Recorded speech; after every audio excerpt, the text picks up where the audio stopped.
파라 줄거리. 엠마의 정열과 무모한 애정을 감당할 수 없는 로돌프는 그녀를 떨쳐내기 위해 이별의 편지를 남기고 떠나버린다. 이로 인해 큰 충격으로 쓰러진 엠마의 몸과 불안정한 정신은 오랜 시간 치유를 받아야 했고, 샤를은 우울한 엠마를 위해 그녀의 기분 전환을 위해 오페라를 보러 루앙으로 가기로 한다.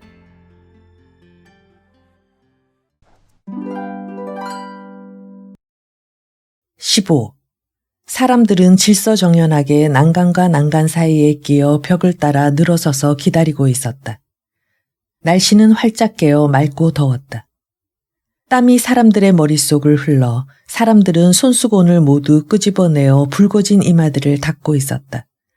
그리고 이따금 개울에서 불어오는 미지근한 바람이 여기저기 술집 입구에 달아놓은 차양의 가장자리를 흔들었다. 그러나 시냇물에서 조금 내려간 곳에서는 바람이 서늘하게 불어 비계와 무두질한 가죽과 기름 냄새가 풍겼다. 샤레트 거리에서 오는 냄새였다. 그 가까이에는 어둡고 큰 창고가 늘어서 있고 인부들이 술통을 굴리고 있었다. 엠마는 너무 허겁지겁 달려와서 남들이 성급한 시골뜨기들이라고 웃을까봐 입장하기 전에 항구 쪽을 한 바퀴 돌아오고 싶다고 말했다. 보바리는 입장권을 소중하게 쥔 손을 바지 주머니에 집어넣고 그것을 또 아랫배에 꾹 누르고 있었다. 드디어 극장 안으로 들어간 엠마는 가슴이 두근두근했다.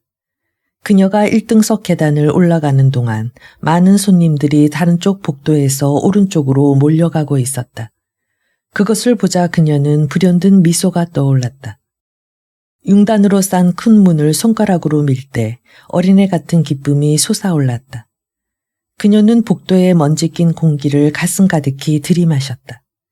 그리고 자기 자리에 앉았을 때에는 마치 공작 부인 같은 익숙한 태도로 자연스럽게 몸을 뒤로 젖혔다. 극장 안이 차기 시작했다. 오페라 글라스를 케이스에서 꺼내는 사람도 있고 늘 오는 단골 손님들은 멀리서 낯익은 사람을 알아보고 서로 인사를 나누었다. 그들은 장사와 피로를 예술로 풀려고 찾아온 것인데 역시 자기네들의 거래에 대한 것을 잊지 못해 여전히 무명이라든가 브랜디라든가 염료에 대해 직거래되고 있었다. 노인의 얼굴도 보였다. 아무 표정 없이 평온했으며 머리카락도 얼굴빛도 허연 것이 마치 납진기를 센 은메달처럼 보였다. 젊은 멋쟁이 신사들은 조끼 가슴에 장밋빛이라든가 연초록빛의 넥타이를 자랑스레 메고 뻐기면서 아래층 좌석 사이를 서성거리고 있었다. 보바리 부인은 이런 젊은이들이 노란 장갑을 꼭 맞게 낀 손에 금 손잡이가 달린 가느다란 지팡이를 잡고 서 있는 모습을 위에서 황홀하게 내려다보고 있었다. 이윽고 오케스트라석에 촛불이 켜졌다. 커다란 촛대가 천장에서 내려와 매달려 있었고 현란한 불빛으로 장내의 급작스런 즐거움을 듬뿍 쏟아주었다. 이윽고 악사들이 차례차례 들어왔다. 먼저 낮게 울리는 콘트라베이스 소리, 높게 울리는 바이올린 소리, 밝은 소리가 나는 코넷과 날카로운 비명소리를 울리는 플레트와 플레절렛, 이런 것들의 길고 불규칙한 소리가 들려왔다. 무대에서 딱딱딱 소리가 3번 울리자 심벌주가 울리고 금관악기가 요란하게 울려 퍼지면서 막이 오르고 경치가 나타났다. 장면은 숲속의 내거리였는데 왼쪽에 한 그루의 떡갈나무 그늘에 샘이 있었다. 농부와 귀족들이 체크무늬 망토를 어깨에 걸치고 사냥의 노래를 합창하고 있었다. 갑자기 장교가 하나 나타나서 2 팔을 높이 쳐들고 악마에게 기도를 올렸다. 또 한 사람이 나타났다. 둘이 퇴장하자 사냥꾼들이 다시 노래를 부르기 시작했다. 엠마는 처녀 시절에 읽은 책의 세계 속으로 윌터 스콧의 소설 속으로 되돌아간 것 같은 기분이 들었다. 안개 속에서 히드숲에 메아리치는 스코틀랜드의 백파이프 소리가 들리는 것 같았다. 그뿐 아니라 소설을 기억하고 있기 때문에 각본의 줄거리를 쉽게 이해할 수 있었다. 엠마는 한 구절씩 그 줄거리를 더듬어 나갔다. 한편 그동안에 되살아나는 걷잡을 수 없는 상념은 곧 음악의 폭풍 위에 흩날려 버렸다. 그녀는 멜로디가 흐르는 대로 몸을 맡기고 마치 바이올린의 활로 그녀의 신경을 훑는 것처럼 온몸이 떨리는 것을 느꼈다. 갖가지 의상, 배경, 배우, 사람이 걸을 때마다 흔들리는 나무, 우단 모자, 망토, 칼 등 모든 것이 별천지의 분위기 속에 있는 것처럼 음악 소리에 맞춰 움직이는 이러한 가공의 인물과 사물에 완전히 현혹되어 가만히 보고 있을 수가 없었다. 그때 젊은 여자가 앞으로 나와서 푸른 옷을 입은 종자에게 지갑을 던져주었다. 무대에는 여자 혼자 남았다. 그러자 샘의 속삭임과 새의 지저귀 같은 플룻 소리가 나기 시작했다. 리시는 정중한 곡조로 지장조의 짧은 카바티나를 부르기 시작했다. 그녀는 사랑을 탄식하였고 날개를 완전히 발았다. 엠마도 이 세상을 떠나 누군가의 포옹 속에서 어디론지 날아가고 싶었다. 갑자기 에드가로 분장한 라가르디가 등장했다. 그는 남국 태생의 열정적인 사람에게 대리석 같은 위엄을 주는 하얗게 빛나는 피부를 가지고 있었다. 그의 굳건한 몸은 꼭 끼는 갈색 조끼를 입고 있었다. 장식이 새겨진 단검이 왼쪽 넓적다리에 부딪히고 있었다. 그는 하얀 이를 드러내며 번민하는 듯이 눈을 움직였다. 소문에 의하면 비아리츠 바닷가에서 그가 보트 수송공으로 있었을 때 폴란드 공작 부인이 어느 날 밤 그의 노래를 듣고 그를 사랑하게 되었다고 한다. 공작 부인은 이 남자 때문에 재산을 다 털었으나 그는 공작 부인을 버리고 다른 여자에게로 가버렸다. 그러나 이 유명한 연애 사건은 오히려 그가 예술가로서의 이름을 높이는 데 도움이 되었을 뿐 상처를 주지는 않았다. 처세술에 능한 이 배우는 강고문의 자기 모습의 매력이라든가 다감한 정신에 대해 사적인 문구를 끼워 넣는 것을 잊지 않았다. 지적이거나 서정적이라기보다는 오히려 관능적이고 과장이 심한 그의 아름다운 목소리와 태연하고 뻔뻔한 태도는 이발사와 투우사의 풍모를 동시에 지니고 있는 이 사기꾼 같은 인물을 더욱 돋보이게 했다. 그는 첫 장면부터 관중을 열광시켰다. 그는 리시를 힘껏 껴안았다가 그 곁을 떠났다가 다시 돌아왔다가 하면서 절망한 것 같은 모습을 보였다. 그리고 분노의 고함 소리를 지르다가 하면서 다시 참으로 감미로운 슬픔의 신음소리를 내었고 이어서 흐느낌과 키스에 찬 노랫소리가 그의 드러난 목에서 흘러나왔다. 엠마는 좌석에 깔린 벨벳을 핥히면서 그를 보려고 몸을 앞으로 내밀었다. 세찬 폭풍 속을 뚫고 희미하게 들려오는 파선한 사람의 부르짖음처럼 콘트라베이스의 반주에 맞춰 길게 끄는 애절한 한탄의 노래로 그녀의 가슴은 꽉 메었다. 자기가 그 때문에 죽으려 했던 지난날의 도치와 고뇌의 모든 것을 거기서 보았다. 여가수의 목소리가 자기 마음의 메아리처럼 여겨졌고 자기를 휘어잡는 그 환상은 자신의 생활의 일부라는 생각이 들었다. 그러나 그 같은 사랑으로 그녀를 사랑해준 사람은 이 지구상에 아무도 없었다. 마지막 날 밤 달빛 아래에서 그럼 내일이에요 하고 서로 말을 주고받았을 때 로돌프는 에드가 라가르디처럼 울지 않았다. 갈채 소리로 극장 안이 떠나갈 듯이 되었다. 화려한 종결부의 곡이 모두 다시 연주되었다. 사랑하는 두 사람은 자기들 무덤에 꽂히며 맹세며 이별이며 운명과 희망을 이야기했다. 그리고 두 사람이 마지막 이별을 고하는 순간 엠마는 외마디 소리를 질렀다. 그 소리는 음악의 마지막 화음의 울림 속에 묻혀버렸다. 그런데 어째서 저 귀족은 저 여자를 괴롭히는 거지? 하고 샤를이 물었다. 아니에요. 저 남자는 저 여자의 애인이에요. 하고 엠마가 대답했다. 그러나 저 남자는 저 여자 가족에게 꼭 복수를 하겠다고 하지 않았소. 그리고 한쪽에서는 방금 나왔던 딴 남자가 나는 리시를 사랑한다.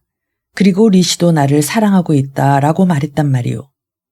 게다가 그 남자는 여자의 아버지와 정답게 팔을 끼고 나가지 않았소. 그 남자가 아버지 아니오. 모자에 닥터를 꽂은 조그맣고 못생긴 그 남자 말이오. 엠마가 거듭 설명했는데도 질베르가 자기의 음모를 주인 아슈통에게 고백하는 이중창이 시작되었을 때부터 샤를은 리시를 속이는 가짜 약혼 반지를 보고 그것을 에드가가 보내온 사랑의 징표라고 믿어버렸다. 하기야 그는 줄거리를 도무지 잘 모르겠다고 털어놓았다. 모르면 모르는 대로 괜찮잖아요. 좀 잠자코 계세요. 하고 엠마가 말했다. 그러나 당신도 다 아다시피 나는 그 까닭을 완전히 알고 싶어하는 성미인걸. 하고 샤를은 엠마의 어깨에 몸을 기대면서 말했다. 잠자코 계시라니까요. 엠마는 짜증스럽게 말했다. 리시는 시녀들의 부축을 받으면서 앞으로 나왔다. 머리에는 오렌지 화환을 쓰고 얼굴은 드레스의 흰 공단보다도 더 창백했다. 엠마는 자신이 결혼하던 날을 아련히 회상하고 있었다. 고향에서 성당으로 걸어갈 때 보리밭 속 오솔길을 지나가는 자신의 모습이 눈앞에 떠올랐다. 어째서 나는 저 여자처럼 방황하거나 애원하지 않았을까? 그뿐 아니라 나는 자신이 나중에 떨어질 깊은 늪도 깨닫지 못하고 마음이 들떠 있었다. 내가 아직 싱싱한 아름다움을 지니고 있었을 때, 결혼 생활의 더러움이며 부정에 대한 환멸을 알지 못했을 때, 어떤 훌륭하고 굳건한 사람에게 나의 생애를 맡길 수 있었더라면, 그야말로 미덕과 애정과 쾌락이 하나로 융합되어 한평생 그 높은 행복에서 굴러떨어지는 일이 없었을 것이다. 그러나 지금 눈앞에 보이는 이러한 행복은 모든 욕망을 형편없이 초라하게 보이기 위해 만들어진 거짓인지도 모른다. 이제 그녀는 예술에 의해 과장된 정열의 시시한 정체를 알았다. 그래서 엠마는 생각을 다른 데로 돌리려고 애쓰면서 자신이 겪은 괴로움을 재현해 보이는 이 연극 속에서 다만 눈을 즐겁게 하는 감각적인 재미만을 보려고 했다. 그래서 무대 안쪽에 우단 장막을 젖히고 까만 망토를 입은 한 남자가 나타났을 때 그녀는 마음속으로 경멸의 웃음을 띄우기까지 했다. 이 남자가 쓰고 있던 커다란 스페인식 모자가 그가 몸짓하는 순간 떨어졌다. 그러자 오케스트라와 가수들이 육중주 곡을 부르기 시작했다. 불을 뿜을 듯이 경로한 에드가는 한층 더 낭랑한 목소리로 다른 모든 소리를 눌렀다. 아슈통은 낮은 음조로 그에게 결투를 신청했다. 리시는 날카롭고 드높은 애원의 소리를 지르고 아르티르는 혼자 떨어져서 중음으로 노래했으며 목사의 저음은 파이프 오르간처럼 신음했다. 여자들의 합창 소리가 목사의 노래를 되풀이했다. 모두 한 줄로 늘어서서 몸짓을 하고 있었다. 그리고 반쯤 열린 입에서 분노와 복수와 공포와 질투와 연민과 놀라움이 한꺼번에 튀어나왔다. 모욕을 당한 연인 에드가는 칼을 뽑아 들고 휘둘렀다. 레이스 장식을 단 칼라가 가슴이 움직일 때마다 심하게 흔들렸다. 복사뼈에서 굵어진 부드러운 장화의 도구만 박차를 무대 가득 울리면서 그는 성큼성큼 이리저리 걸어다녔다. 저 남자가 많은 관객에게 이처럼 풍부하게 사랑의 생각을 퍼붓는 것을 보면 그에게는 틀림없이 마르지 않는 사랑의 셈이 있는가 보다 하고 그녀는 생각했다. 그 역할이 지니는 시적 매력에 감동되어 이 가극을 나쁘게 말하려던 마음이 완전히 사라져버렸다. 그리고 분장한 인물이 주는 착각 때문에 배우 그 사람에게 마음이 끌린 그녀는 그의 실제 생활을 마음속에 그려보려고 했다. 그녀 자신도 운만 좋았다면 그처럼 될 수가 있었을지도 모른다. 그랬다면 두 사람은 서로 알게 되고 서로 사랑했을지도 모른다. 그와 함께 유럽의 여러 나라를 방문하고 괴로움과 즐거움을 함께하고 손님들이 던지는 꽃을 줍고 자신이 손수 그의 옷에 술을 놓을 기회가 있었을지도 모른다. 그리고 매일 밤 극장 좌석의 안쪽 깊숙한 곳, 금빛 창살 뒤에 앉아 오로지 자신만을 위해 노래해주는 저 영혼에서 넘쳐나오는 소리를 황홀하게 받아들였을지도 모른다. 저 사람은 틀림없이 무대에서 연기하면서도 자기를 바라봐 줄 것이다. 생각이 여기까지 미치자 그녀는 망상에 사로잡혔다. 저 사람은 지금 나를 보고 있다. 분명히 그렇다. 그녀는 뛰어나가서 그의 품에 뛰어들어 그의 힘 속으로 연애 그 자체 속으로 달아나고 싶었다. 그리고 데려가 주세요. 저를 데려가 주세요. 자, 함께 달아납시다. 나의 사랑도 꿈도 모두 당신 거예요. 하고 외치고 싶었다. 막이 내렸다. 가스 냄새가 사람들의 입김과 뒤섞여 코를 찔렀고 부채바람으로 공기는 한층 숨막힐 듯했다. 엠마는 밖으로 나가고 싶었지만 복도는 사람들로 가득 차서 꼼짝도 못할 것 같았다. 그녀는 숨이 막힐 만큼 가슴이 뛰어서 힘없이 의자에 쓰러졌다. 샤를은 아내가 기절할까봐 겁이 나서 보리차를 사러 매점으로 달려갔다. 제자리로 돌아오는 데는 퍽 힘이 들었다. 두 손에 컵을 들고 있었기 때문에 걸음을 옮길 때마다 팔꿈치가 사람들에게 부딪혔다. 그러다가 기어이 짧은 소매 옷을 입은 어떤 부인의 양 어깨에 컵의 물을 4분의 3이나 끼얹고 말았다. 그 부인은 찬물이 옆구리로 흘러들어가자 마치 살인자라도 만난 듯이 공작 같은 외마디 소리를 질렀다. 방직 공장 주인인 남편은 이 조심성 없는 인간에게 화를 내면서 아내가 버짓빛 호박단 나들이 옷에 묻은 얼룩을 손수건으로 닦고 있는 동안 손해배상이 어떠니 비용이 어떠니 변상을 하라느니 하고 투덜거렸다.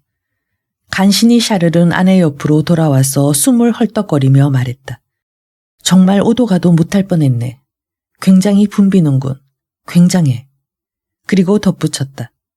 그런데 2층에서 내가 누구를 만났는지 아오. 레옹 군을 만났소. 레옹. 그렇다니까. 곧 당신에게 인사하러 올 거요. 말이 채 끝나기도 전에 지난날의 용빌 공중인의 서기가 좌석에 들어왔다. 그는 신사답게 거침없는 태도로 손을 내밀었다. 보바리 부인도 자신의 의지보다 강한 어떤 인력에 끌리듯이 기계적으로 손을 내밀었다. 그녀는 푸른 잎사귀 위에 비가 내리던 그 봄날 저녁 창가에 서서 작별의 말을 나눈 뒤로 이러한 다른 의지의 힘을 느낀 적이 없었다. 그러나 곧 정신을 차려 추억에서 오는 취하는 듯한 마음을 떨쳐버리고는 재빨리 말했다. 어머, 안녕하세요. 하지만 어떻게 여길 오셨죠? 조용히 해요. 하고 아래층에서 누가 소리쳤다. 제 산막이 시작되려 했기 때문이다. 지금 루앙에 와 계시나요? 네, 그렇습니다. 언제부터죠? 저 사람들 끌어내. 모든 사람들의 시선이 두 사람을 향했다. 두 사람은 입을 다물었다. 그리고 그 순간부터 그녀는 이제 무대의 소리가 귀에 들어오지 않았다. 초대받은 손님들의 합창도, 아슈톤과 하인이 주고받는 대화도, 멋진 마장조의 이중창도 모두가 그녀에게는 아득히 먼 곳에서 일어나는 일들이었다. 마치 악기가 하나도 울리지 않게 되고 배우들도 멀리 희미해져 버린 것 같았다. 엠마의 마음은 약제사 집에서 즐긴 트럼프 놀이라든가 둘이 유모네 집에 갔던 일, 푸른 나무를 올린 시럭 밑에서 책을 읽던 일, 난로가에 마주 앉아 있었던 일, 조용하고 안온하게 계속된 조심스럽고 정답던 그 아련했던 사랑. 더욱이 여태까지 까맣게 잊고 있던 사랑을 회상하고 있었다. 그런데 어찌하여 이 사람은 다시 나타났을까? 어떤 인연이 이 사람을 또 그녀의 인생 속에 던져 넣었을까? 그는 칸막이 벽에 기대어 엠마 뒤에 서 있었다. 이따금 그녀는 자기 머리에 와닿는 그의 훈훈한 콧김으로 가볍게 떨리는 자신을 발견했다. 재미있으십니까? 콧수염 끝이 그녀의 뺨에 살짝 닿을 정도로 그녀에게 몸을 굽히며 레옹이 물었다. 그녀는 아무렇지도 않게 대답했다. 아니요, 별로. 그러자 청년은 밖에 나가 어디에서 아이스크림이라도 먹으러 가자고 끌었다. 아니, 아직 끝나려면 멀었는걸. 하고 샤를이 말했다. 좀 더 보고 갑시다. 저 여자가 머리를 풀어헤친 걸 보니 이제부터 진짜 영국다워질 것 같아. 그러나 엠마는 그 광란의 장면이 조금도 재미가 없었다. 여배우의 연기는 좀 과장된 느낌을 주었다. 지나치게 외쳐대는군요. 하고 그녀는 열심히 귀를 기울이고 있는 샤르를 돌아보며 말했다. 조금 그런 것 같군. 샤를은 자신이 재미있다고 솔직히 말할 것인지 아내의 의견을 여느 때처럼 존중할 것인지 결단을 내리지 못하고 애매한 대답을 했다. 잠시 뒤 레옹이 한숨을 쉬면서 말했다. 원 이렇게 더워서야. 정말이에요. 견딜 수가 없어요. 가슴이 답답하오. 하고 보바리가 물었다. 네, 숨이 막힐 것 같아요. 나가요. 레옹이 그녀의 어깨에 긴 레이스 쇼를 살짝 걸쳐주었다. 그리고 세 사람은 밖에 나가서 항구 옆에 있는 카페 앞에 오개용 의자에 앉았다. 처음에는 엠마의 병이 화제에 올랐다. 엠마는 레옹 씨에게는 그런 이야기가 따분할 거라면서 몇 번이나 샤를의 말을 가로막았다. 그러자 레옹은 파리에서 취급하는 소송 사무가 노르망디 지방의 사무와는 다르기 때문에 거기에 익숙해지기 위해 2년쯤 루앙의 어느 큰 공중사무소에서 공부 겸 일하러 와 있다고 말했다. 그리고 그는 베르트와 오메시덱과 르 프랑소와 여주인의 안부를 물었다. 샤를이 함께 있었기 때문에 두 사람의 대화는 금방 끊어졌다. 극장에서 나오는 사람들이 오, 아름다운 천사여, 나의 르시여 하고 가극의 가사를 외기도 하고 큰 소리로 노래를 부르기도 하면서 왁자하게 지나갔다. 레옹은 자기의 음악 지식을 뽐내려고 음악 이야기를 꺼내기 시작했다.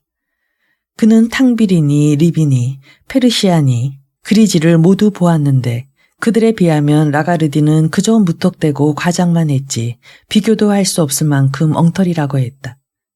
그러나 럼이 들어있는 과즙 아이스크림을 조금씩 핥고 있던 샤를이 가로막았다.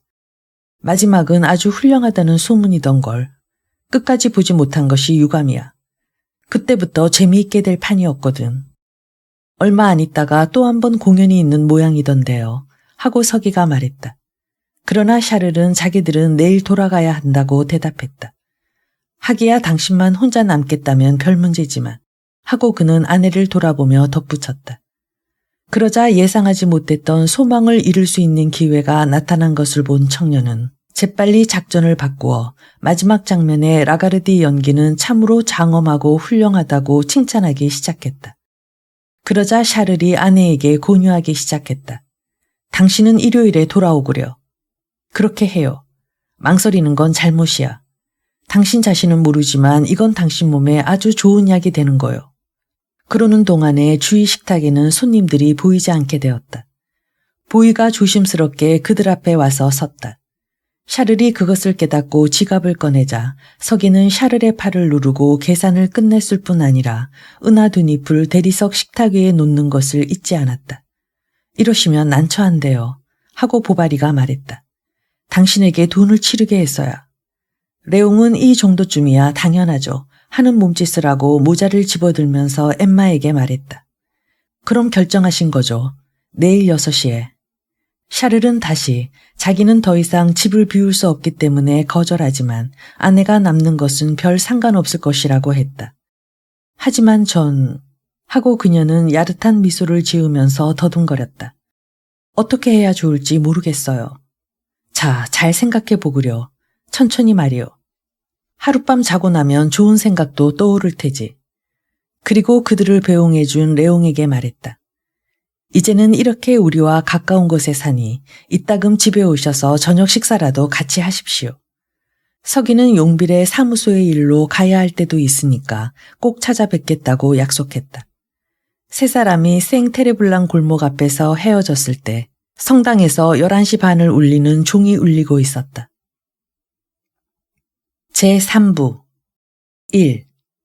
레옹은 법률 공부를 하는 틈틈이 댄스홀 라쇼미에르에도 꽤 자주 드나들었다. 그는 품위가 있다고 하여 여공들에게 대단히 평이 좋았다. 그는 학생들 중에서 꽤 예의 바른 사람이었다. 머리는 너무 길지도 짧지도 않게 깎았고 학기 첫 무렵에 3개월치 학비를 다 써버리는 일도 없었으며 교수들과도 언제나 사이가 좋았다. 섬세하고 소심했기 때문에 무슨 일에나 정도를 넘지 않도록 자제했다. 방에서 독서하고 있을 때 또는 저녁에 릭상부르 공원의 보리수 아래 앉아 있을 때 가끔 그는 손에 쥔 법률 서적을 떨어뜨리고 엠마를 생각하곤 했다. 그러다가 그 추억도 점점 희미해지고 그 위에 갖가지 다른 욕망들이 쌓였으나 그래도 역시 약간의 애틋함이 그 모든 욕망 뒤에 끈질기게 도사리고 있었다. 그는 희망을 아주 버리지는 않았던 것이다. 그의 마음속에는 황금의 가실이 환상의 나뭇잎 밑에 숨어있듯 불확실한 가능성 같은 것이 미래라는 무한한 공간 속에 흔들거리고 있었다. 그래서 3년 만에 다시 엠마를 만나자 그의 정열은 다시 눈떴다. 드디어 그녀를 자기 것으로 만들어야겠다고 그는 마음먹었다.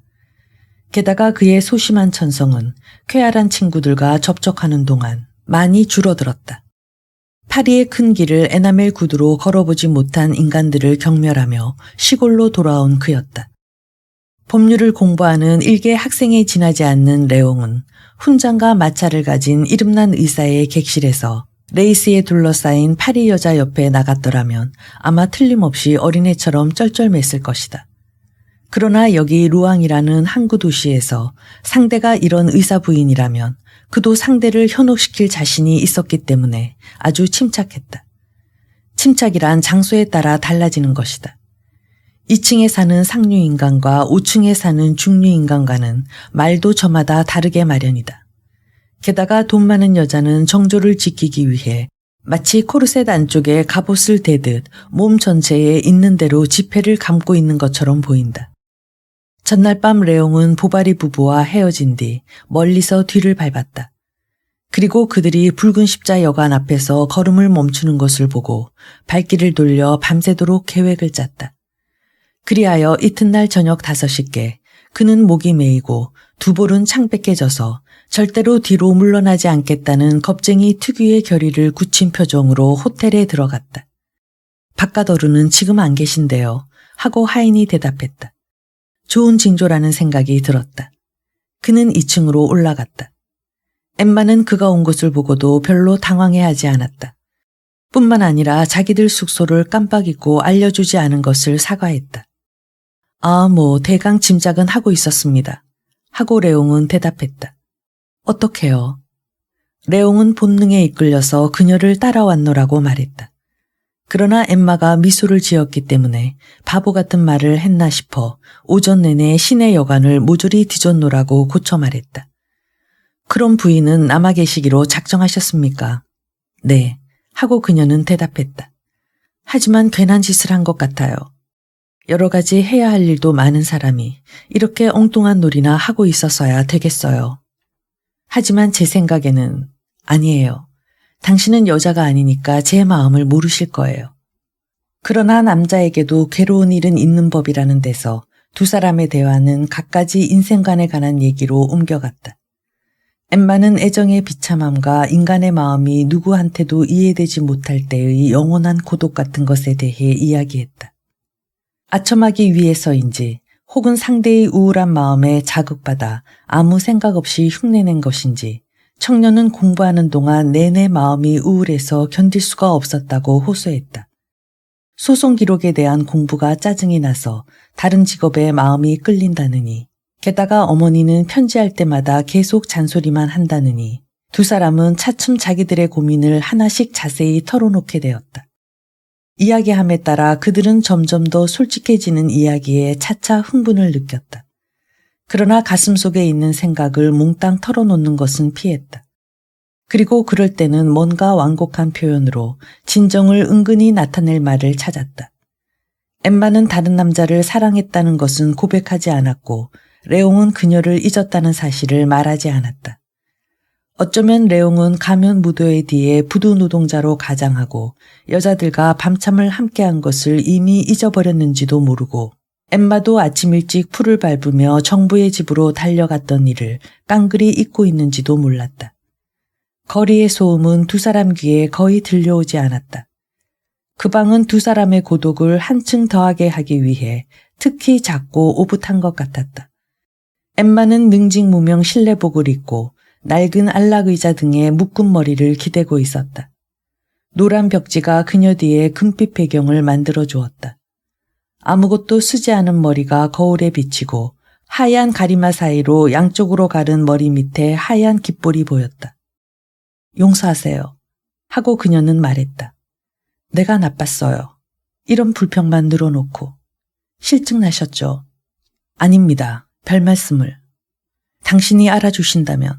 하고 엠마는 눈물이 그렁그렁한 아름다운 눈으로 천장을 올려다보며 말했다. 내가 어떤 꿈을 꾸고 있었는지 당신은 상상도 못하실 거예요. 저도 몹시 괴로웠습니다. 몇 번이나 하숙을 나와 강변을 방황했는지 모릅니다. 떠들썩한 사람들 틈에 끼어 기분을 풀지 않고는 머리에 달라붙어 떨어지지 않는 생각을 도저히 쫓아버릴 수가 없었습니다. 늘 다니는 길가 어느 판화 상점에 미의 여신은 헐렁한 의상을 입고 길게 늘어뜨린 머리에 물망초를 꽂고 달을 보고 있었습니다. 저는 매일 무엇에 쫓기듯 그것을 보러 갔지요. 그리고 몇 시간이나 꼼짝도 하지 않고 그 그림 앞에 서 있었습니다. 그리고 그는 떨리는 목소리로 덧붙였다. 그 여신은 부인을 꼭 닮았었습니다. 보바리 부인은 자기도 모르게 입가에 떠오르는 미소를 보이지 않으려고 얼굴을 돌렸다. 전 몇 번이나 편지를 썼다가는 찢어버렸습니다. 엠마는 아무 말도 하지 않았다. 레옹은 계속했다. 때때로 우연히 부인을 데려다 줄지도 모른다고 상상하곤 했습니다. 길 모퉁이에서 문득 부인의 모습을 본 것 같기도 했고 역마차 승강구에 부인 것과 비슷한 숄이나 베일이 하늘거리는 것을 보면 전 정신없이 마차 뒤를 따라가곤 했지요.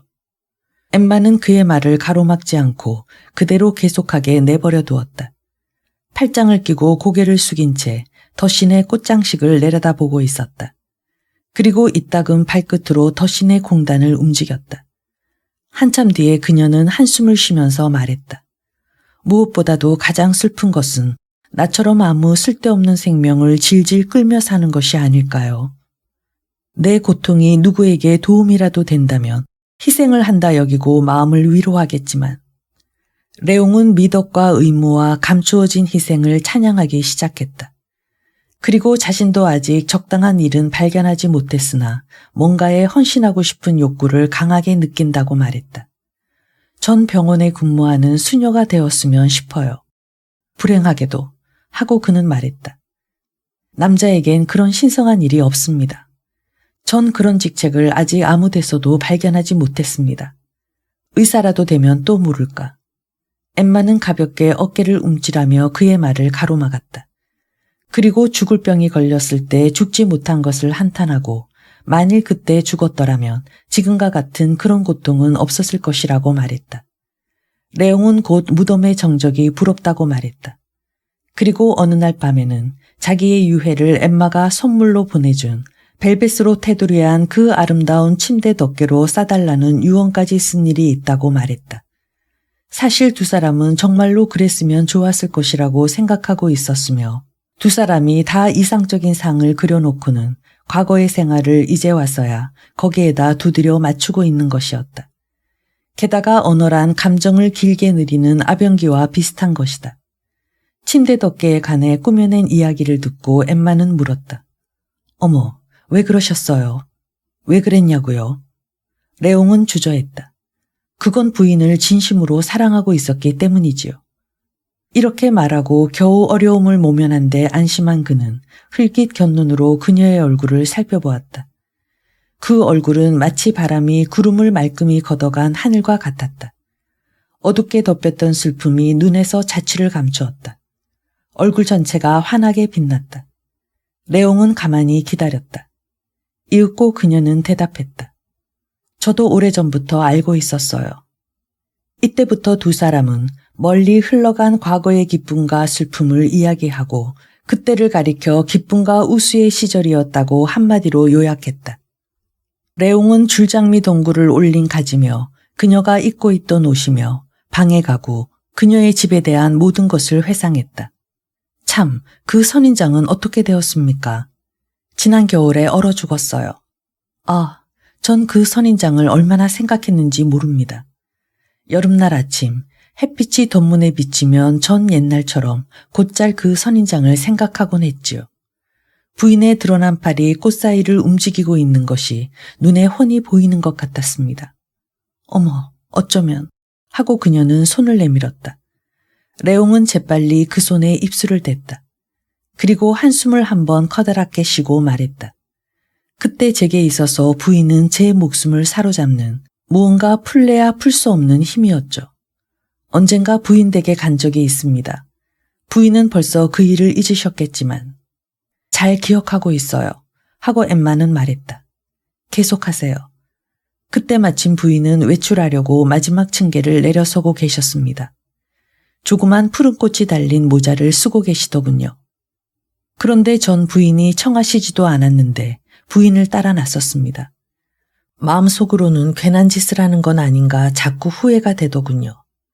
그렇다고 그 자리에서 헤어질 수도 없고 또 그저 우물쭈물 부인을 따라갔습니다. 부인이 어느 상점에 들어가셨을 때 전 거리에 우두커니 서서 유리창 너머로 부인이 장갑을 벗고 카운터에서 새 마시는 것을 바라보고 있었습니다. 그러고 나서 부인은 티바슈 부인 댁에 초인종을 누르셨죠. 문이 열려 부인이 들어가시고 문이 쾅 닫힌 후에도 전 그 육중한 문 앞에서 한참 동안이나 바보처럼 멍하니 서 있었습니다. 보바리 부인은 이 이야기를 들으며 자기가 무척 늙은 데서 놀랐다. 다시 눈앞에 나타난 모든 일들은 그녀의 생애를 다시 펼쳐주는 것 같은 생각이 들었다. 그것은 광막한 감정의 세계를 되돌아보는 것과 같았다. 그녀는 반쯤 눈을 감은 채 나지막하게 말했다. 아, 그래요. 그랬어요. 사실이에요. 맞아요. 그들은 부아진느 가까이의 시계들이 8시를 치는 소리를 들었다. 이 언저리에는 기숙사며 교회며 낡은 큰 저택들이 많았다. 두 사람은 이야기를 그쳤다. 그리고 말없이 서로의 얼굴을 바라보고 있는 동안 머릿속에서 뭔가 울려오는 것을 느꼈다. 지그시 바라보는 두 사람의 눈동자에서 마치 뭔가 울리는 것이 흘러나오는 것 같았다. 두 사람은 아까부터 손을 맞잡고 있었다. 과거도, 미래도, 추억도, 공상도 모두 이 황홀한 두치 속에 녹아 들어가고 있었다. 밤의 어둠이 벽에 짙은 그림자를 던졌다. 그러나 벽에는 넬르탑의 장면들을 나타내고 있는 4개 판화의 진한 색깔이 어둠 속에 반쯤 빛을 잃은 채 빛나고 있었고 밑에 스페인어와 프랑스어로 설명이 붙어 있었다. 창문을 통해 뾰족뾰족 치솟은 지붕들 사이로 밤하늘 한 조각이 보였다. 엠마는 일어나 옷장 위에 있는 두 촛대에 불을 켜놓고 다시 자리에 앉았다. 그래서 레옹이 말했다. 그래서 엠마가 받았다. 그가 끊어진 대화를 어떻게 이을까 궁리하고 있는데 그녀가 먼저 말했다. 지금까지 아무도 이런 기분을 내게 얘기해 준 사람이 없는데 왜 그럴까요? 그것은 이상적인 성격은 누구에게나 쉽게 이해되기 어렵기 때문이라고 서기가 강력하게 말했다. 하지만 저는 당신을 한 번 보고 좋아졌습니다. 만일 운이 좋아 좀 더 일찍 만나 서로 굳게 맺어졌더라면 두 사람은 얼마나 행복했을까요? 하고 중얼거리며 그는 절망을 느낀다고 말했다. 저도 가끔 그런 생각을 했어요. 하고 엠마는 대답했다. 꿈입니다. 하고 레옹이 속삭였다. 그리고 엠마의 길고 흰 허리띠의 푸른색 가장자리를 살짝 만지작거리면서 덧붙였다. 다시 시작하는데 무슨 어려움이 있을까요? 안 돼요. 하고 엠마는 대답했다. 나는 너무 늙었어요. 당신은 너무 젊고요. 제발 나 같은 건 잊어버리세요. 다른 여자가 당신을 사랑하게 될 것이고 당신도 그 사람을 좋아하게 될 거예요. 부인만큼 사랑하진 못해요. 하고 그는 소리쳤다. 어린애같이. 우리는 분별이 있어야 해요. 그랬으면 좋겠어요. 엠마는 자기들의 사랑이 이루어지기 어려운 이유를 설명하고 예전처럼 그냥 온누이로서 다정하게 지내는 것으로 만족해야 한다고 타일렀다. 그녀는 진심으로 그런 말을 한 것일까? 그것은 그녀 자신도 잘 알지 못했다. 유혹의 매력과 거기에서 몸을 지켜야 한다는 생각에 온통 정신을 뺏기고 있었기 때문이었다. 그녀는 감동에 젖은 눈으로 청년을 바라보면서 그가 떨리는 손으로 주저주저 포옹하려고 하는 것을 부드럽게 물리쳤다. 용서하십시오. 하면서 레옹은 뒤로 물러앉았다. 엠마는 이 수줍어하는 태도를 보고 막연한 공포에 사로잡혔다. 로돌프의 그 대담성보다 이것이 더 위험한 것처럼 생각되었다. 어떤 남자도 이렇게 아름다워 보인 적이 없었다. 그 거동에는 뭐라 말할 수 없는 순진한 매력이 넘쳐 있었다. 그는 휘어져 올라간 가느다란 속눈썹을 내리깔았다. 매끄럽고 아름다운 볼이 그녀의 육체를 탐내어 빨갛게 물들어 있었다. 엠마는 그 뺨에 입술을 갖다 대고 싶은 강렬한 충동을 느꼈다. 그래서 시간을 보는 척하고 시계 쪽으로 몸을 돌리면서 말했다. 어머, 벌써 저렇게 됐네요. 꽤 오래 얘기했나 보죠. 레옹은 그 말뜻을 알고 모자를 찾았다.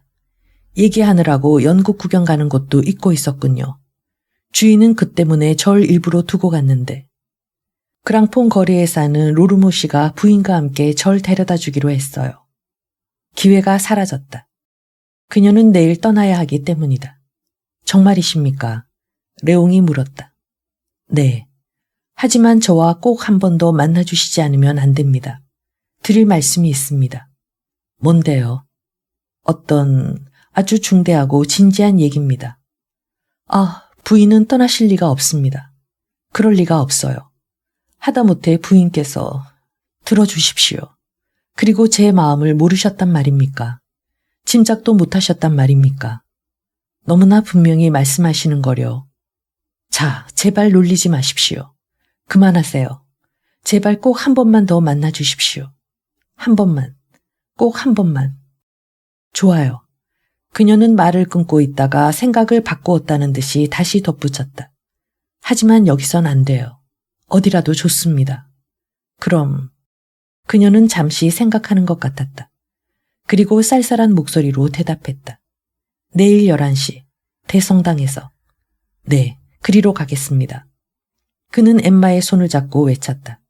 그녀는 재빨리 손을 뺐다. 그리고 둘은 일어났다. 레옹은 엠마의 뒤에 서서 엠마가 고개를 숙였을 때 그녀의 목 위에 몸을 굽히고 오랫동안 목덜미에 키스했다. 어머, 나쁜 사람. 안 돼요. 안 돼. 그녀가 밝은 목소리로 웃으며 말하는 동안에 키스는 몇 번이고 거듭되었다. 그리고 레옹은 엠마의 어깨 너머로 얼굴을 내밀고 그녀의 눈에서 승낙의 표정을 찾으려고 했다. 그러나 엠마의 눈은 얼음 같은 위험을 지니고 그를 내려다보았다. 레옹은 세 걸음 물러나서 밖으로 나가려고 했다. 그는 문간에서 걸음을 멈추고 떨리는 목소리로 속삭였다. 그럼 내일. 그녀는 고개를 끄덕이고 참새처럼 옆방으로 사라졌다. 그날 밤 엠마는 레옹에게 미래를 거절하는 긴 편지를 썼다.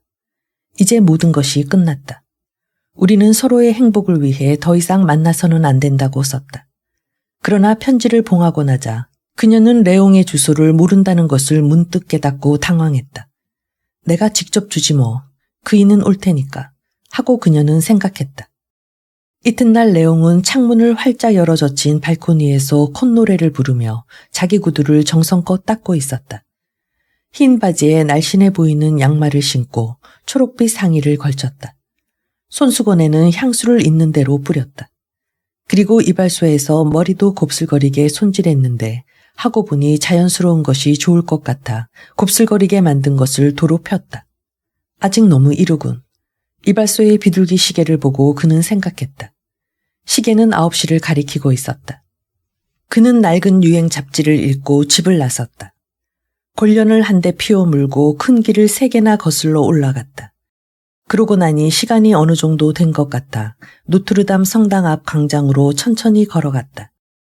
맑게 갠 여름 아침이었다. 금은방에 놓인 은그릇이 햇빛에 반짝이고 있었다. 대성당 위에 햇빛이 비스듬히 비쳐 잿빛돌 틈에서 눈부시게 반사하고 있었다. 새떼가 클로버 모양의 아치가 달린 조그만 종루를 맴돌며 푸른 하늘에서 날고 있었다. 사람 소리로 시끄러운 광장에서는 포장석을 둘러싼 장미꽃, 제스민, 카네이션, 수선화, 오라향 향기가 물씬 풍기고 있었다. 그 꽃들 사이에는 고양이 풀, 별꽃 등 이슬에 젖은 푸른 풀들이 아무렇게나 섞여 있었다. 광장 가운데에는 분수가 소리를 내며 뿜어오르고 있었다. 그리고 커다란 양산 아래서 꽃 파는 여자들이 모자도 쓰지 않고 피라미드 모양으로 잔뜩 쌓아놓은 참외 사이에 앉아 제비꽃을 종이에 싸고 있었다. 레옹은 그것을 한 다발 샀다. 그가 여자를 위해 꽃을 산 것은 이번이 처음이었다. 그 꽃의 냄새를 맡은 그의 가슴은 자부심으로 한껏 부풀었다. 마치 다른 사람에게 바치는 경의가 거꾸로 자기에게 돌아온 것 같았다. 그러나 남의 눈에 띄는 것이 두려웠다. 그래서 마음을 단단히 먹고 성당 안으로 들어갔다. 마침 성당지기가 왼쪽 문 가운데에 춤추는 마리안느 아래 서 있었다. 모자에 깃털을 꽂고 정강이에 닿는 긴 칼을 차고 단장을 손에 쥔 문지기의 모습은 추기경보다도 위엄이 있고 신성한 성체기처럼 화려했다. 그는 레옹 쪽으로 다가왔다. 그리고 성직자가 어린아이에게 뭘 물어볼 때처럼 온화하고 친절한 미소를 지으면서 그에게 말을 건넸다. 아마 이 근처 분이 아니신 것 같은데 성당 보물을 구경하시지 않겠습니까? 아니, 괜찮습니다. 하고 레옹은 대답했다. 레옹은 먼저 바깥 복도를 한 바퀴 돌았다. 그리고 광장으로 갔다. 엠마는 와 있지 않았다. 그는 다시 성가대 자리로 갔다. 물이 가득 찬 성수반 안에는 아치끝과 스테인글라스의 한 부분이 비쳐 있었다. 그러나 스테인글라스 그림들은 대리석 가장자리에서 산산이 부서져 마치 색깔이 얼룩덜룩한 양탄자처럼 포석들 위로 멀리까지 반사되고 있었다. 한낮의 햇빛은 열려져 있는 새 현관문을 통해 세 줄기 굵은 빛다발을 성당 안으로 쏟아놓고 있었다. 이따금 제단 안쪽으로 성기 담당이 독실하게 무릎을 반쯤 꿇었다가 황급하게 제단 앞을 지나가곤 했다. 유리 세공의 샹들리에가 꼼짝도 않고 매달려 있었다. 성가대 자리에는 은램프가 타고 있었다. 옆쪽에 늘어선 예배소와 성당 안의 컴컴한 곳에서는 가끔 한숨 같은 소리가 흘러나오고 그 소리에 섞여 창살문 닫는 소리가 높은 천장에 메아리 쳤다. 레옹은 천천히 벽을 따라 걸어갔다. 인생이 이처럼 즐겁게 여겨진 일은 없었다. 곧 그녀는 올 것이다. 아름답고 요염하게 불안해하면서 사람의 눈을 피해 가장자리에 주름 장식이 달린 옷을 입고 금태 안경을 쓰고 화려한 구두를 신고 그가 여태껏 맛본 일 없는 갖가지 우아함을 몸에 지닌 채 바야흐로 무너지려는 정조에 그 말할 수 없는 매력을 풍기면서 나타날 것이다. 성당은 마치 부인의 거대한 규방처럼 모든 것을 갖추고 있었다. 둥근 천장은 그녀가 하는 사랑의 고백을 어둠 속에서 들으려고 허리를 굽히고 있었으며 스테인드 글라스는 그녀의 얼굴을 비추기 위해 빛나고 향로는 그녀가 향연 속에 천사처럼 나타나게 하기 위해 타오르려 하고 있었다. 그런데 그녀는 오지 않았다. 레옹은 거기 있는 의자에 걸터 앉았다. 뱃사공이 어망을 나르고 있는 그림이 그려진 푸른 스테인드 글라스가 눈에 띄었다. 그는 주의 깊게 그 그림을 바라보며 물고기의 비늘과 저고리의 단축구멍을 세웠다. 그러는 동안에도 그의 마음은 줄곧 엠마를 찾아 헤매고 있었다. 성당지기는 이 남자가 제멋대로 성당을 구경하고 있는 것을 보고 저만치서 은근히 화가 나 있었다.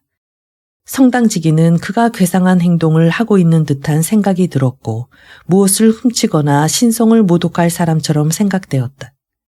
그때 돌바닥 위에 비단옷 끌리는 소리가 나고 차양이 달린 모자와 검은 케이프가 엠마다. 레옹은 벌떡 일어나 그녀에게 달려갔다. 엠마는 창백한 얼굴로 총총히 걸어왔다. 읽어보세요. 그녀는 종이 한 장을 내밀었다. 역시 안 돼요. 그녀는 재빨리 손을 움츠리고서 성모를 모셔놓은 예배당 안으로 들어가 의자에 매달려 무릎을 꿇고 기도하기 시작했다. 청년은 엠마의 편협한 신앙심의 변덕에 짜증이 났으나 미래 도중에 안달루시아의 후작 부인같이 이렇게 기도에 열중하고 있는 것을 보니 어떤 매력이 느껴졌다. 그러나 그녀가 언제까지나 기도를 끝내려 하지 않아 차차 따분해졌다. 엠마는 뭔가 느닷없는 계시가 하늘에서 내리기를 바라면서 기도했다. 아니, 기도하려고 애썼다. 그리고 신의 구원을 간절히 구하기 위해 번쩍거리는 성체를 똑바로 쳐다보고 큰 꽃병에 꽂혀있는 활짝 핀 흰 페스페리초 향기를 들이마시고 성당 안의 고요함에 귀를 기울였다. 그런데도 그녀의 마음은 어수선하기만 했다. 그녀는 벌떡 일어났다. 두 사람이 같이 나가려고 하자 성당지기가 빠른 걸음으로 다가왔다. 부인은 여기뿐이 아니시지요. 성당 보물을 구경하시지 않겠습니까? 괜찮아요. 법률서기가 소리쳤다. 구경하는 것도 좋지 않겠어요. 엠마가 받아서 대답했다. 사실 그녀는 비틀거리는 미덕을 마리아와 조상과 무덤과 그 밖의 모든 것에 붙잡아 매두고 싶었다. 성당지기는 순서대로 하기 위해 먼저 두 사람을 광장 가까이에 입구로 데리고 갔다. 그리고 명문도 끌의 흔적도 없는 검은 돌의 큰 원을 지팡이로 가리키며 엄숙한 목소리로 말했다. 이것은 앙보아즈 집안의 그 유명한 종의 주의를 본뜬 것입니다. 종의 중량은 무려 4만 파운드였으며 유럽에 둘도 없는 종이었습니다. 그 종을 만든 사람은 완성하고 나자 너무 기뻐서 죽었다고 합니다. 갑시다. 레옹이 말했다. 성당지기 노인은 다시 걷기 시작했다. 그리고 성모의 예배당에 돌아오자 한꺼번에 전체를 가리키려는 듯 두 팔을 벌리고 자기의 과일나무를 보여주는 시골 지주보다 더 자랑스러운 목소리로 말했다. 이 돌 밑에는 바렌느와 브리사크의 영주시고 푸아투의 원수셨던 피에르 드 브레제께서 묻혀 계십니다. 이분은 노르망디의 지방장관을 지내시다가 1465년 7월 16일 몽네리 싸움에서 전사하셨습니다. 레옹은 입술을 깨물고 발을 굴렀다. 그리고 저 오른쪽에 온몸에 갑옷을 두르고 말을 타고 있는 귀인의 조각은 그분의 손자 루이 드 브레제입니다. 이분은 부르발과 몽쇼베의 영주로 계셨으며 몰루 브리의 백작과 모니 남작을 겸하셨고 국왕폐하의 시종관으로 계시다가 기사칭호를 받은 분으로서 노르망디의 지방장관을 지내셨습니다. 비문에도 새겨져 있지만 1531년 7월 23일 일요일에 돌아가셨습니다. 그리고 그 밑에 조용히 최후를 결영하려 하고 계시는 인물은 같은 분의 모습입니다. 인간 세상의 덧없음을 이토록 완전하게 표현한 그림을 딴 데서는 도저히 찾아볼 수 없을 것입니다. 그렇지 않습니까? 보바리 부인은 안경을 썼다. 양쪽에서 집요한 수다와 냉담함을 보여주는 바람에 실망한 레옹은 물끄러미 부인을 바라보고 선 채 한마디 말도 몸짓 하나도 하고 싶지 않았다. 안내인은 지치지도 않고 계속 짓거려댔다. 그 옆에 무릎 꿇고 우는 부인은 바로 그분의 부인 디안느 드 포아티에입니다. 브레제 백작 부인은 발랑티노와 공작 부인이라고도 하며 1499년에 탄생하시어 1566년에 돌아가셨습니다. 그리고 그 왼쪽에 아기를 안고 계시는 분이 성모 마리아이십니다. 자, 그럼 이번엔 이쪽을 보십시오. 이것은 앙보아즈 집안의 묘석입니다. 이 명문 집안에서 태어나신 분은 두 분 다 대주교를 지내셨죠. 이분은 루이 12세 폐하 시대에 장관을 지내신 분인데 이 성당을 위해 막대한 돈을 희사하셨습니다. 이분의 유언장에는 금화 3만 에케를 빈민들에게 나눠주라는 말이 씌어 있었답니다. 거침없이 떠들어대면서 성당지기는 난간으로 입구가 가려진 예배당으로 두 사람을 억지로 끌고 들어갔다. 그리고 난간을 두세 개 움직여서 실패한 조각인 듯 싶은 돌덩이 하나를 가리켰다. 이거야말로 그는 길게 한숨을 쉬고 말했다. 옛날 영국 왕과 노르망디 공을 함께 지내신 리샤르 사자왕의 분묘를 장식했던 것입니다. 조상을 이꼴로 만들어 놓은 것은 그 칼뱅파 이교도들이죠. 그 고약한 놈들은 대주교님이 아직 재직 중에 이 조각을 땅속에 묻어버렸습니다. 자, 이것 보세요. 이제 대주교님의 저택으로 들어가는 입구입니다. 다음에는 홈통 주둥이에 낀 스테인드 글라스를 보여드리겠습니다. 이때 레옹은 재빨리 주머니에서 은하 한 잎을 꺼낸 다음 엠마의 팔을 잡았다. 성당지기는 아직 볼 것이 많이 있는데 벌써 살해를 하는 것이 이상한 듯 어이가 없는 표정을 지었다. 그래서 손님을 불러 세웠다. 여보세요, 손님들. 저기에 첨탑이 있습니다. 첨탑이. 아, 이제 됐어요. 그래선 안 됩니다. 탑 높이는 440피트나 됩니다. 이집트의 대피라미드보다 9피트밖에 낮지 않죠. 전부 무쇠로 되어 있는데 이거야말로. 레옹은 뛰기 시작했다. 왜냐하면 거의 2시간 동안이나 성당 안에서 돌처럼 꼼짝도 못한 그의 사랑이 연기처럼 사라져버리는 것 같았기 때문이다.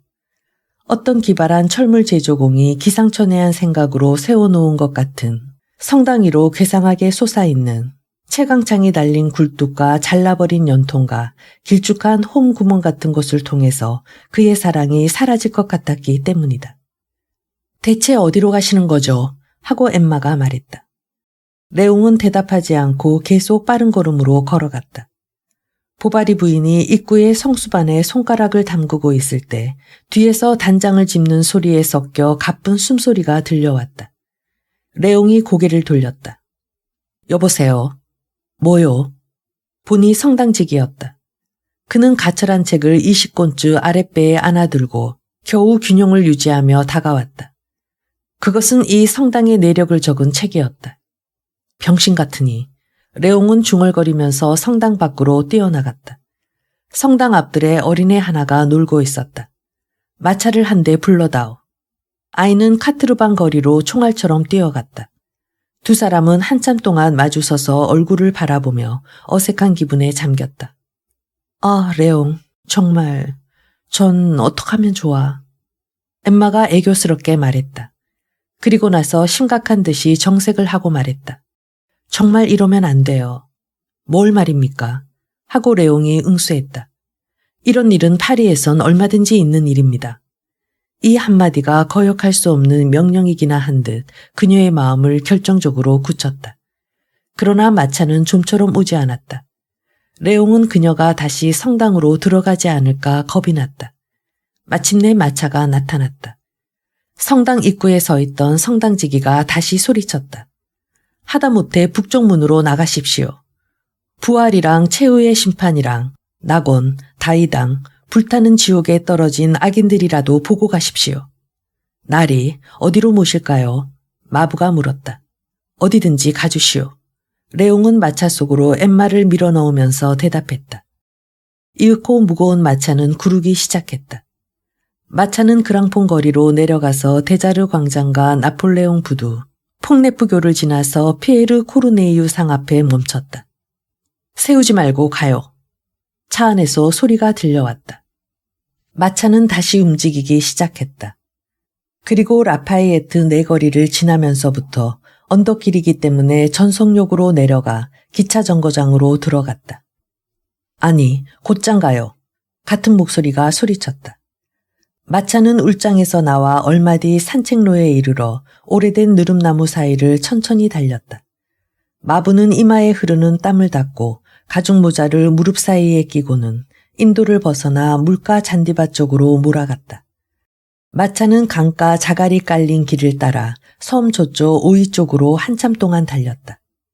그러다 마차는 갑자기 한다름의 카트르마르, 쇼트빌르, 그랑드쇼세, 엘베프 거리를 빠져 식물원 앞에서 세 번째로 멈추었다.